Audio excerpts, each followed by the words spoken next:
Have you ever noticed how often elderly people talk to themselves? Perhaps you've even caught yourself in the middle of a conversation with no one present, murmuring words, answering invisible questions, or simply recalling a fact out loud. For some, this is just forgetfulness, an eccentricity of old age. But what if I told you that, according to Edgar Cayce, one of the greatest spiritual psychics of the 20th century, talking to oneself might carry a much deeper meaning than we imagine? This idea already stirs something within you, doesn't it? Because deep down there's a hidden fear there. The fear of losing control of your mind, the fear of isolation, the fear of others thinking they're getting senile. But what if, instead of being a sign of weakness, it were a sign of connection, a link to something greater, to something invisible, yet real? Edgar Cayce believed that nothing we do, even the most mundane gestures, happens by chance. There's always a hidden layer, and it's into that layer that we will delve today. Before revealing what Cayce said about this, think with me. Why does this habit increase so much with age? A child sometimes talks to their toys. An adult might rehearse a speech out loud, but the elderly, they talk to themselves in ordinary moments in daily life. It's as if the silence of the house invites them to listen to themselves. Is this just loneliness? Or is it an unconscious form of dialogue with one's own soul? Cayce affirmed that human beings are never truly alone.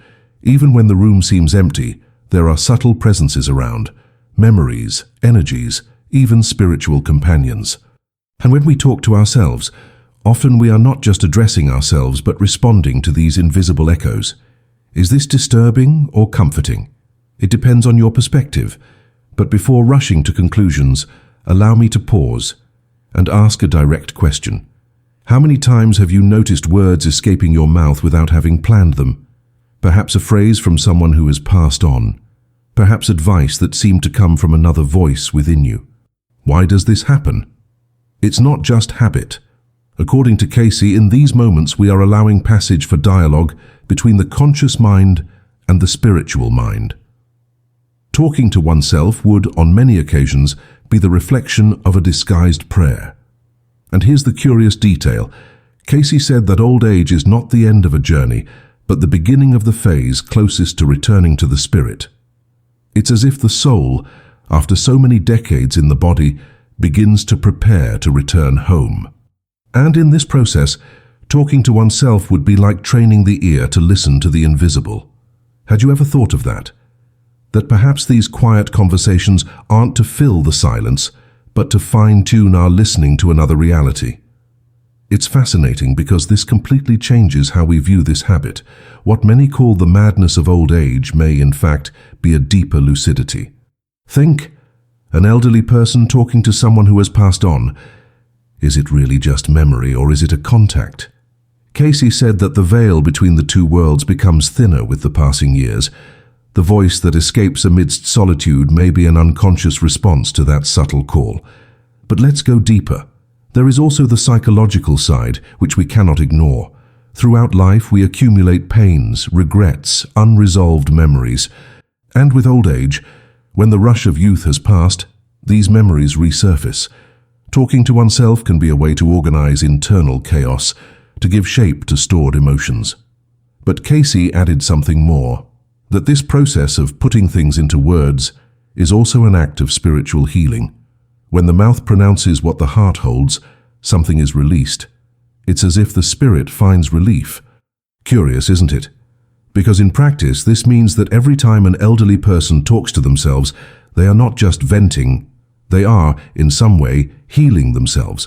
And perhaps that's why it's so common to see elderly people repeating advice to themselves, recalling prayers, murmuring old phrases. It's the spirit taking advantage of maturity to clear unresolved issues. It's no coincidence. Now, if you're still with me, you must be wondering, but what about when these conversations seem strange? When the person talks to someone who isn't there? Medicine might call it a hallucination, but Cayce saw it differently. For him, the human spirit never loses the ability to communicate with more subtle planes. It just becomes more receptive when the mind is no longer so preoccupied with worldly tasks. It is at this moment that the person can converse with living memories, with the presence of deceased relatives, or even with their own soul on another level. Imagine then the impact of this. What many dismiss as a sign of decline can, in fact, be a sign of expanded connection. The elderly person isn't just talking to themselves, they are remembering who they truly are. And that's the great point of Cayce's revelation. Talking to oneself at this stage of life can be an unconscious form of prayer, alignment, and even spiritual communication. Now, see how curious. When we think of prayer, we imagine something formal, with rehearsed words often repeated quietly before an altar. But Cayce said that true prayer can be hidden in simple gestures, in solitary murmurs, even in a lost phrase in the middle of the kitchen while preparing coffee. That is also prayer. That is also connection. So aren't we witnessing, without realizing it, a spontaneous spirituality when we see an elderly person talking to themselves? And perhaps here lies the detail that impresses me most. Cayce believed that by talking to themselves, the elderly not only connect but also leave clues for others. Think about it. How many times have you heard an elderly person say something seemingly meaningless, but which days later seemed to carry a profound truth? Would it be just a coincidence? Or would it be the voice of the soul, escaping unfiltered, trying to transmit a greater wisdom? This is why I insist on saying we should not be quick to interpret these moments as signs of weakness. On the contrary, we should ask ourselves, what is this solitary speech trying to reveal? Because, as Cayce said, what seems trivial can be the key to a spiritual learning that is about to manifest. And here's the mystery I want to unveil with you. If talking to oneself is a form of prayer, spiritual dialogue, and inner healing, then why do we feel ashamed when we catch ourselves doing it? Why does the elderly person, when seen mumbling, often quickly fall silent, as if they had made a mistake? Perhaps because society is not prepared to understand what it truly means. But what if you started looking at these moments differently? Perhaps you are now asking yourself, if talking to oneself can be a form of prayer or spiritual contact, what happens when we transform this unconscious act into something conscious? Edgar Cayce believed that the power of the human mind is much greater than we imagine, and that every thought spoken aloud shapes not only our internal state, but also the energies around us. This means that, by talking to themselves, an elderly person may be unconsciously reprogramming their own soul, healing old wounds, or preparing for the final crossing. But notice something. There is a difference between loose, almost meaningless murmuring and intentional dialogue. An elderly person might quietly say, "It's going to be okay, calm down," as if reassuring themselves. And why does this happen? Because in old age the spirit begins to seek security not in the external world, which is already slipping from its grasp, but in the inner world. Talking to oneself is a way to create a foundation, to sustain one's own faith when the body no longer offers so much firmness. It is interesting to note that psychological science, in part, confirms this. Many specialists say that talking to oneself helps organize thoughts, strengthens memory, and even improves mood. But Cayce would go further.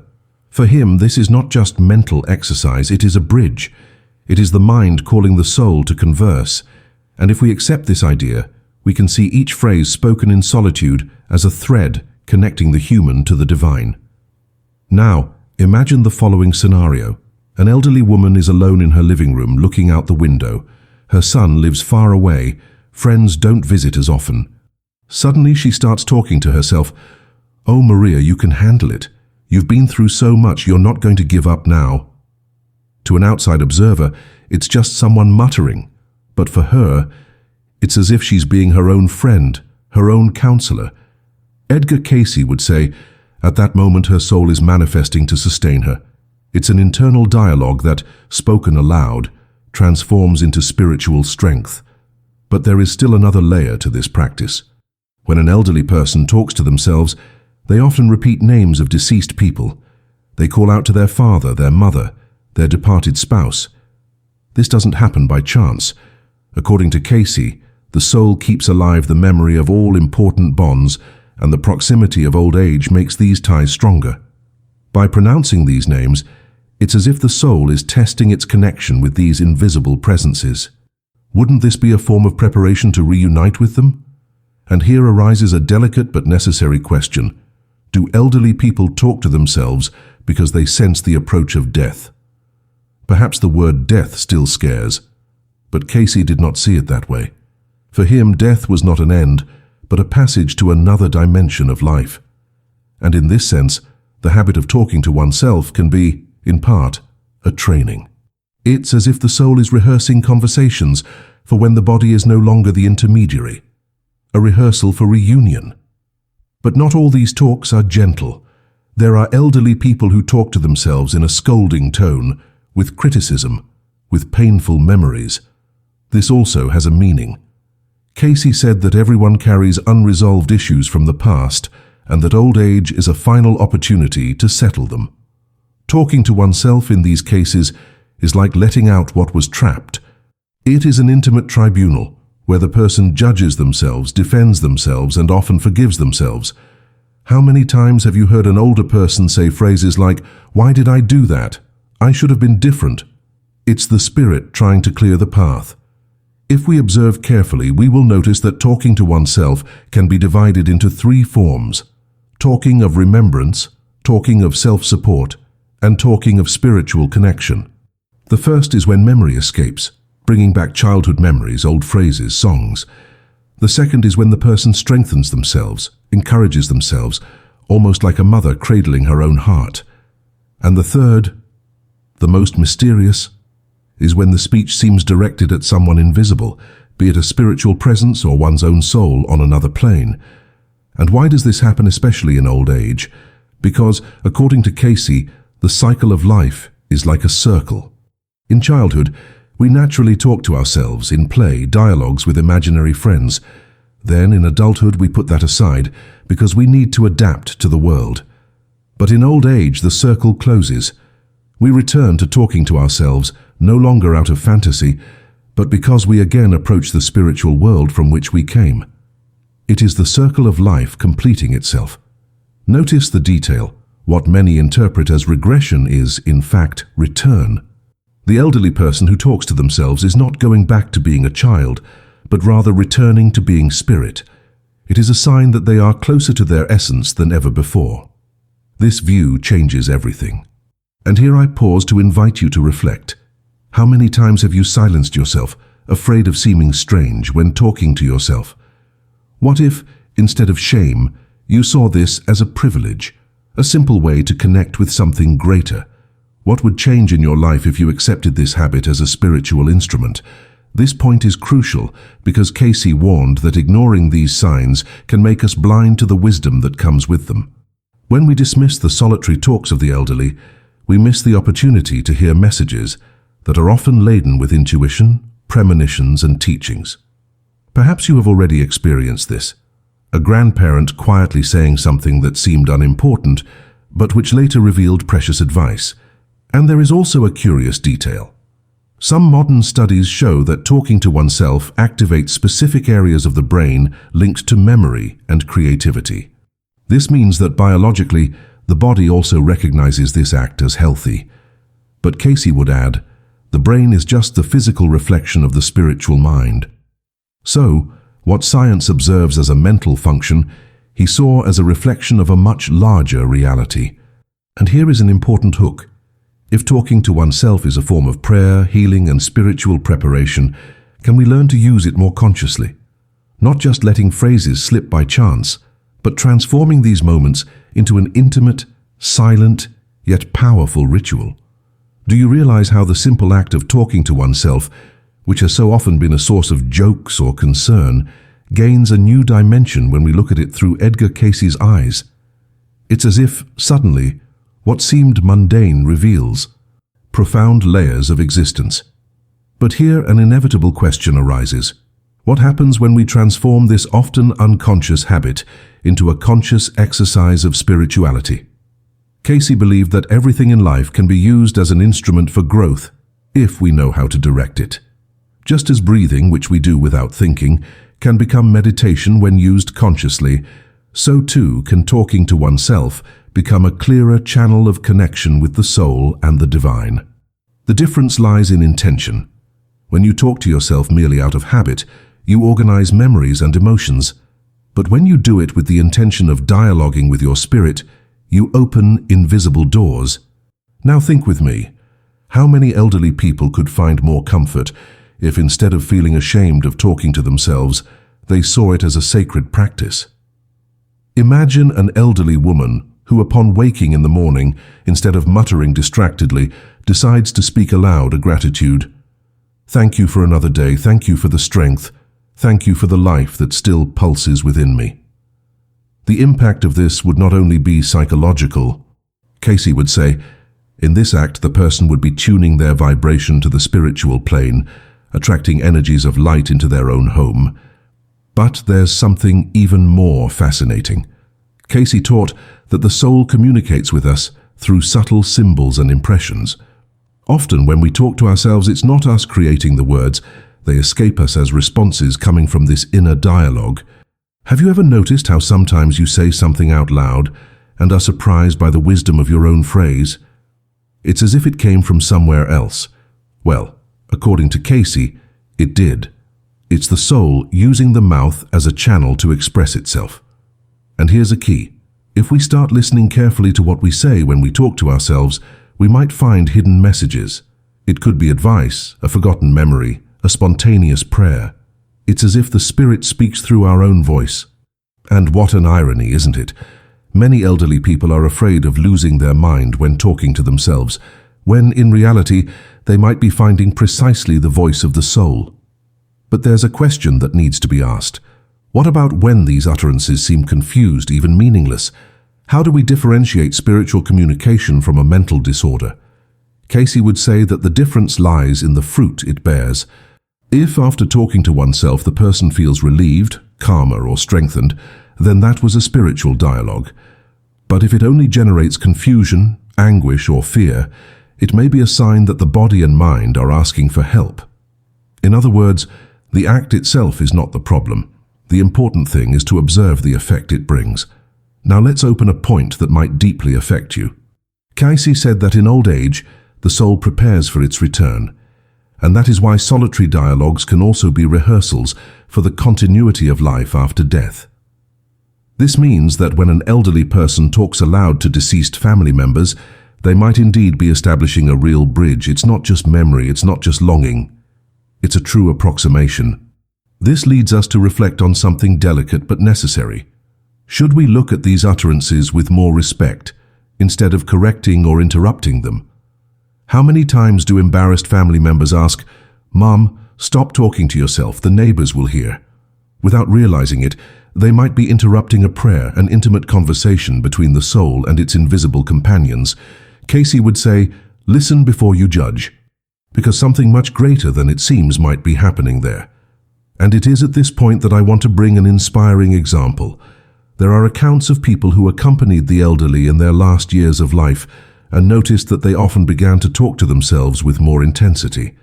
Some murmured names of deceased family members. Others reported dialogues that seemed to come from another dimension. And in many cases, these utterances were accompanied by surprising serenity, as if they were calmly preparing for the great encounter.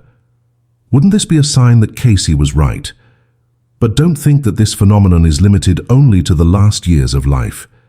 Many elderly people use talking to themselves as a practical way to keep the mind awake and the soul active, a kind of permanent companionship. And here an interesting reflection comes in.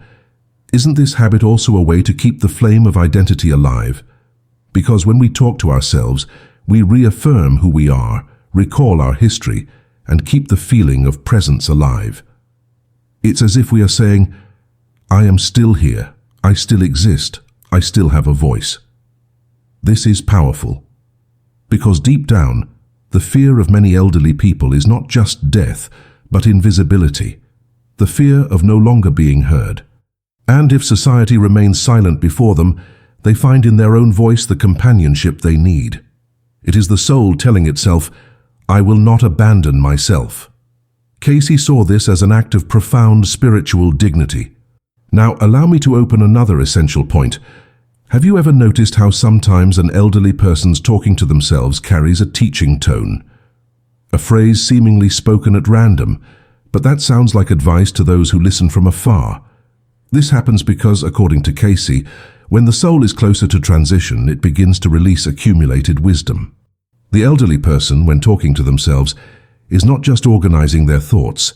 They are transmitting messages that can be spiritual legacies for those who have attentive ears. This completely changes how we should approach these moments. It's not a sign of weakness, and it's a sign of transmission. It's as if the spirit, realizing that the body's time is coming to an end, begins to leave seeds of wisdom for those who remain. Had you ever thought of that? And here we reach a turning point. If talking to oneself can be prayer, healing, spiritual preparation, and transmission of wisdom, then we are facing a habit that deserves to be cultivated, not hidden.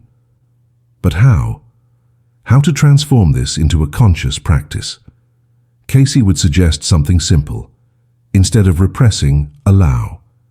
Instead of silencing, listen.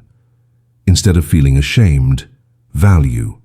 Imagine the impact if every elderly person could view their solitary conversations not as weakness, but as sacred dialogue. And even more, if families could listen attentively, seeking to understand what that person's soul is trying to express. Perhaps many answers we seek are precisely in those murmurs we currently ignore. But are we prepared to listen? Can we break the prejudice we have against the habit of talking to ourselves? We have reached the most important point of this reflection. So far, we have seen that talking to oneself in old age can be remembrance, self-support, inner healing, prayer, and even rehearsal for reunion with the spiritual world. But the big question is, how to transform this act, which often arises automatically, into a conscious exercise that deepens our connection with the soul. Edgar Cayce insisted that the difference between the mundane and the sacred lies in intention. When you talk to yourself without realizing it, the process already happens. Your mind and spirit find a channel of communication. But when you decide to use this moment as a practice, everything intensifies. It's like breathing. Everyone breathes, but those who practice conscious breathing experience a transformation. The same applies here. Imagine, for example, an elderly person who feels lonely at home. They could simply let out murmurs of sadness, or they could consciously transform their words into a sacred dialogue. I am here, but I am not alone. I know my spirit is with me. I know God hears me. These simple phrases create a new atmosphere. They not only strengthen the heart, but also elevate the energy of the home itself. Cayce would say, when you speak with faith, even the walls retain the vibration. Another essential point is the choice of words. Often, when we talk to ourselves, we fall into the habit of repeating criticisms or lamentations. I'm tired, I can't take it anymore. It's natural. But Cayce suggested that we should pay attention to what we say, because every word shapes our spiritual vibration. Transforming solitary dialogue into positive affirmations can be an act of healing. Instead of saying, I can't do it anymore, say, I do what I can, and that is enough. It seems simple, but it changes everything. And here's a detail many ignore. Talking to oneself can also be a way to teach oneself. When we say aloud a lesson we've learned, we are reaffirming that learning. Think of a grandfather who, alone in the kitchen, says, yes, in the end, the most important thing was always family. This phrase, seemingly spoken at random, echoes as truth for himself. It is the soul recording a conclusion. If we listen carefully, we will realize that spiritual testaments are hidden in these solitary dialogues. Now perhaps you are thinking, but what about those who don't talk to themselves? Are they less connected? Not necessarily. Each soul finds its channels. Some write diaries, others pray in silence, others speak aloud. But Cayce believed that speech is one of the most direct means of aligning mind, body, and spirit, because it puts into sound what would otherwise remain only in thought. Sound vibrates, spreads, creates impact. Therefore, talking to oneself has a special force. And see how profound this is. Many spiritual traditions deep down do the same thing. Prayer aloud, mantras, repetitive chants. All of this is nothing more than talking to oneself in a sacred way. The difference is that it is ritualized. Cayce merely recognized that in daily life without rituals, the same phenomenon happens spontaneously. When the elderly person talks to themselves, they are, without realizing it, repeating an act that in other cultures is seen as sacred. But perhaps the most moving aspect of all this is this: talking to oneself can be conscious preparation for the final crossing. Cayce said that no one should fear death because there is no end, only continuity. And in this process, getting used to dialoguing with one's own soul and with the invisible is like rehearsing for the life that comes after. Think with me. If you have already learned to converse with your spirit while alive, it will not be strange to continue that dialogue after the body rests. On the contrary, it will be natural. This vision changes even the way we view old age. Instead of seeing talking to oneself as a symptom of decline, we can see it as a sign of preparation, of wisdom in action. The elderly person is not getting lost. They are finding themselves. They are fine-tuning their ear to hear more subtle voices. They are training their own soul to recognize itself in the spiritual world. And here I pause to ask you, what would it be like if you from today started to observe your own solitary speeches with more respect? What would it be like if instead of thinking, "I'm getting strange," you thought, "I'm talking to my soul"? This simple change of perspective can transform the experience of loneliness into a spiritual encounter. But of course, there's still a challenge. Society has taught us to be ashamed of talking to ourselves. We think it's a sign of madness, forgetfulness, loss of control, and that's why many elderly people repress themselves when someone catches them muttering. Cayce, however, invites us to break this prejudice. He reminds us that often what we judge as strange is just something we don't understand yet. And what if the next time you see an elderly person talking to themselves, instead of correcting, you approach in silence to listen? Perhaps you'll hear a prayer, advice, a memory full of wisdom. Perhaps it's a message that unknowingly is also being passed on to you. Because in the end, it's not just about the elderly. All of us, sooner or later, will find ourselves at the same point on this path. And perhaps, when our turn comes, talking to oneself will no longer be seen as weakness, but as a sign of spiritual maturity. This is the final invitation Cayce leaves us, to look at talking to oneself as a portal inward, upward, and also for reunion with those who already await us on the other side. It is not madness, it is not loss, it is return. And if you've stayed with me this far, you probably already feel the weight of this revelation. Perhaps you even remember a moment when, alone, you said something out loud and were surprised by your own answer. Don't ignore that. Pay attention, because it might be your soul trying to speak. Now I ask you one last question.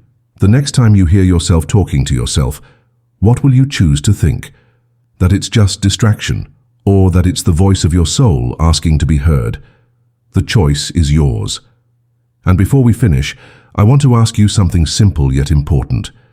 If this video brought clarity to you, if it made sense in your life or brought comfort to your heart, please leave a like and subscribe to the channel.